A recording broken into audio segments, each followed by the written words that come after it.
नीट पेपरफुटी प्रकरणामध्ये लातूरमधील अनेक नामांकित डॉक्टर सीबीआयच्या रडारवरती आलेले आहेत। सीबीआयच्या पथकाने या डॉक्टरांची चौकशी केलेली आहे।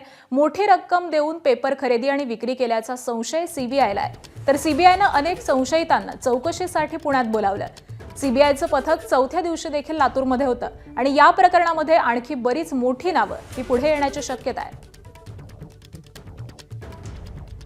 आणि याच सगळ्या संदर्भामध्ये आपण अधिकची माहिती जाणून घेऊयात। आमचे प्रतिनिधी सोमेश कोलगे सध्या आपल्या सोबत आहेत।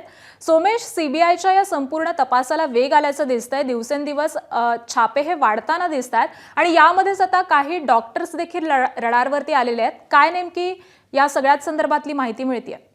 निश्चितच सीबीआयने पुणे, लातूर, नांदेड आणि संभाजीनगर अशा जिल्ह्यांमधल्या ज्या वेगवेगळ्या या नेटवर्कशी संबंधित लोक आहेत त्यांची चौकशी करायला सुरुवात केली आणि सीबीआयने त्यानंतर पुन्हा एकदा लातूरच्या दिशेने जाऊन लातूरमध्ये चौकशी सुरू केली आहे। लातूरमधील एका मोठ्या क्लासेसच्या मालकाची चौकशी सुरू आहे, त्यासह काही डॉक्टरांची चौकशी सुरू आहे आणि त्या ठिकाणी आता सीबीआय कडून सलग चौथ्या दिवशी इथे तपास सुरू आहे आणि त्यामध्ये निश्चितच अजूनही काही या 1 ते 2 दिवसांमध्ये या प्रकरणामध्ये अटक केल्या जातील असं कळतंय।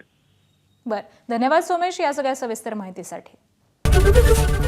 एबीपी माझा, उघडा डोळे बघा नीट।